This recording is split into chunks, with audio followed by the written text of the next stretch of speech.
వైఎస్ఆర్ పాదయాత్రకు నేటితో 23 ఏళ్లు. ఆ సందర్భాన్ని గుర్తు చేసుకుంటూ ట్వీట్ చేసిన వైఎస్ జగన్, రాష్ట్ర చరిత్రను నాన్న పాదయాత్ర తిరగరాసింది. ఏప్రిల్ 9, 2003లో ఎర్రటి ఎండలో ప్రజల కష్టాల్లో పాలు పంచుకునేందుకు వైఎస్ఆర్ పాదయాత్ర చేశారు.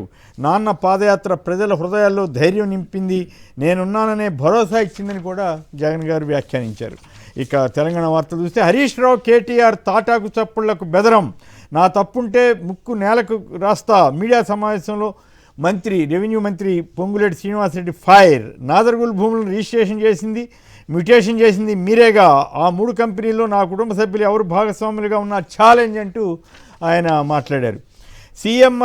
సిఎస్ఆర్ ఖర్చులా కాదు, భాగస్వామ్యంగా చూడండి అంటూ నిధులు వినియోగించే రంగాలను మీరే ఎంపీ చేసుకోండి అంటూ కార్పొరేట్ సోషల్ రెస్పాన్సిబిలిటీ నిధుల గురించి రేవంత్ రెడ్డి గారు మాట్లాడారు. ఇంటి భోజనం తెచ్చుకోండి, ఇంటి నుంచే పనిచేయండి. పశ్చిమాసియా యుద్ధం నేపథ్యంలో పలు ఐటీ కంపెనీల్లో ఈ దిశగా చర్యలు. వరంగల్ ఎయిర్పోర్టుకు 3 నెలల్లో భూమి పూజ. 2 రోజుల్లో ఇంటర్ ఫలితాలు వస్తాయటండి.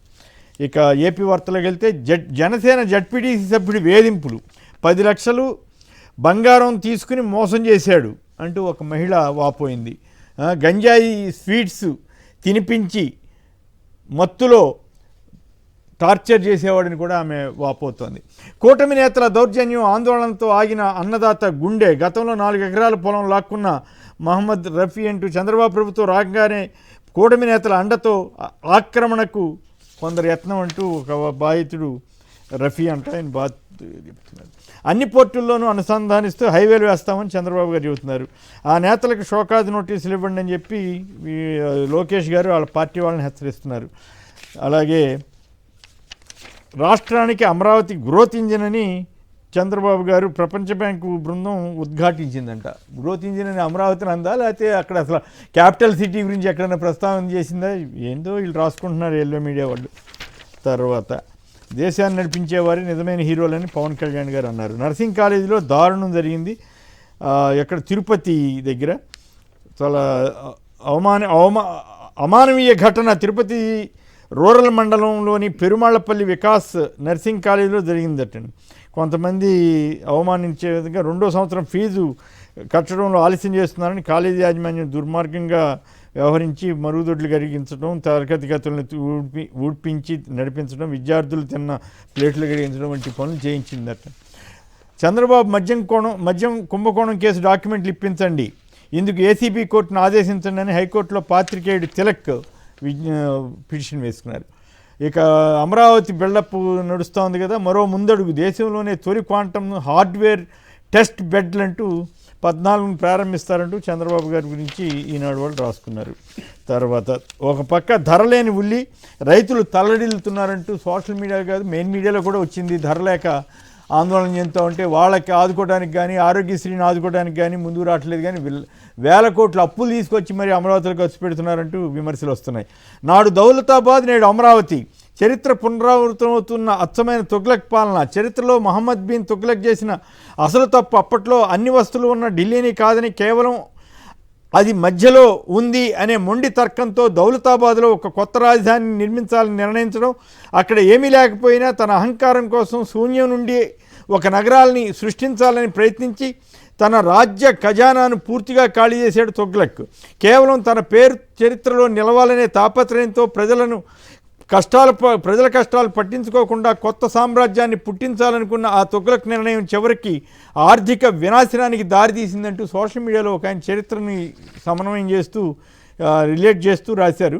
నేడు ఆంధ్రప్రదేశ్లో కూడా అచ్చం అటువంటి తుగ్లక్ బాబు ప్రభుత్వం తీరును చూస్తున్నామంటూ ఈయన వ్యాఖ్యానించారు. విశాఖపట్నం వంటి అభివృద్ధి చెందిన నగరం సిద్ధంగా ఉన్నా దాన్ని కాదని, కేవలం రాష్ట్రానికి సెంటర్ అనేటువంటి ఒక అశాస్త్రీయ కారణంతో పంట పొలాల్లో కొత్త నగరం కట్టాలని నిర్ణయించి రాష్ట్రాన్ని అప్పులో ఊబిలోకి నెట్టారు. రాజధాని అంటే కేవలం 10-20 పరిపాలనా భవనాలు మాత్రమే అని గుర్తించకుండా వేల ఎకరాల సారవంతమైన భూములను నాశనం చేసి గ్రాఫిక్స్తో మాయానగరం నిర్మిస్తామని చెప్పడం పక్కా తుగ్లక్ చర్య. అంటే చంద్రబాబు గారు తుగ్లక్ అని జగన్ గారిని విమర్శిస్తున్నారు కదా. ఈ మావిగన్ అని విజయవాడ గుంటూరు మధ్య పెట్టబోయే స్వామి అని అంటే ఆయన అంటున్నారు కాబట్టి దానికి ప్రతిగా ఈయనెవరో ఆసక్తికరంగా ఈ తుగ్లక్ బాబు పాలన వల్ల ఏపీ భవిష్యత్తు ప్రశ్నార్థకంగా మారిందని రాశారు. ఉత్తరప్రదేశ్లో కొత్తగా నిర్మించిన 7 విమానాశ్రయాల్లో ప్రయాణికులు లేక మూతపడ్డ విమానాశ్రయాలు 6 అంట. 6 మూతపడిపోయాయంట. మరి ఎప్పటికవుతాయో. నయా రాయ్పూర్ వర్సెస్ రాజధాని. ఏపీ రాజధానికి ఛత్తీస్గఢ్ ఇచ్చే పాఠం ఏమిటి? 20 ఏళ్ళు గడిచినా 8,000 కోట్లు ఖర్చు చేసిన నయా రాయ్పూర్కు నేటికి ఘోస్ట్ సిటీగా కనిపిస్తోందంటూ మొన్న శంకర్ అనే జర్నలిస్ట్ కూడా వెళ్ళి పరిశీలన చేసి వచ్చాడు. అక్కడ కేవలం 8,000 కోట్లే, ఇక్కడ లక్షల కోట్లు ఖర్చు పెడతామంటున్నారు. సో తర్వాత ఏపీ తరహాలో తెలంగాణలో కూడా వాలంటీర్ల వ్యవస్థ పెట్టాలని ఆలోచన జరుగుతుందట. ప్రధానంగా సాయిల్ హెల్త్ వాలంటీర్లు పెట్టాలని తుమ్మల నాగేశ్వరరావు ప్రతిపాదించి ఆ ప్రయత్నం ట్రైనింగ్ కూడా ఇవ్వాలని చేస్తున్నారు. చివరికి లోకేష్ గారికి ఫిర్యాదు చేయాలంటే ఈ మహిళ ఎవరో రాయచూరు వెళ్ళి ఆయన్ని కలవాల్సి వచ్చింది. ఇక్కడ ఉదయగిరి ఎమ్మెల్యే ఆవిడని కలవనీయకుండా, లోకేష్ గారు ఆ ప్రాంతానికి వచ్చినప్పుడు కలవనీయకుండా అడ్డుపడ్డారట. ఫిర్యాదు చేయటం, ఆయన వేధిస్తున్నాడు, ఆ ఎమ్మెల్యే మమ్మల్ని ఇబ్బంది పెడుతున్నాడని చెప్పడం కోసం రాయచూరు వెళ్ళి కలవాల్సి వచ్చిందట. ఈ ఏడాది చాలా జాగ్రత్తగా ఉండాలి. ఈ జూన్ ఆగస్ట్ 2026 మధ్య ఎల్నిలో మొదలై ఏడాది చివరి వరకు కొనసాగే అవకాశం ఉంది అని చెప్పి వార్తలు వస్తామని. అట్లాగే పవన్ కళ్యాణ్ గారు గతంలో ఈ డక్కన్ క్రానికల్ ఆఫీస్ ముందు ధర్నా కూర్చున్న వైనం ఇవన్నీ కూడా ఇప్పుడు సోషల్ మీడియాలో వైరల్ అవుతున్నాయి. ఆయన మీద ఎఫ్ఐఆర్ కూడా అప్పట్లో నమోదైంది. ఈయనెవరు సెలూన్ షాప్కి 72 లక్షలు జిఎస్టీ నోటీసులు వచ్చాయటండి. జిఎస్టీ వాళ్ళు అసలు వాళ్ళని వదిలేసి ఇటడి అని చేస్తున్నారు. రైట్. రాష్ట్ర ప్రయోజనాల కోసమే మావిగన్, దానివల్ల రాష్ట్ర ప్రజలపై ఎలాంటి రుణభారం పడదు. మావిగన్ కారిడార్తో తొలి రోజు నుంచే రాజధాని రెడీమేడ్ రాజధానిగా ఉంటుందని ఆయన చంద్రబాబు గారికి పదే జగన్ గారు సూచిస్తున్నారు. అయినప్పటికి కూడా దాన్ని విమర్శిస్తూ మారీచులని అదని రాధాకృష్ణ గారు చంద్రబాబు గారి తరపున విపరీతంగా రాయటమే కాకుండా వైఎస్ఆర్ కాంగ్రెస్ నాయకుల భార్యలను చెల్లెళ్ళుగా ఆ మాట అంటానికే ఇబ్బందిగా ఉందిలేండి, అసహ్యంగా కూడా ఉంది.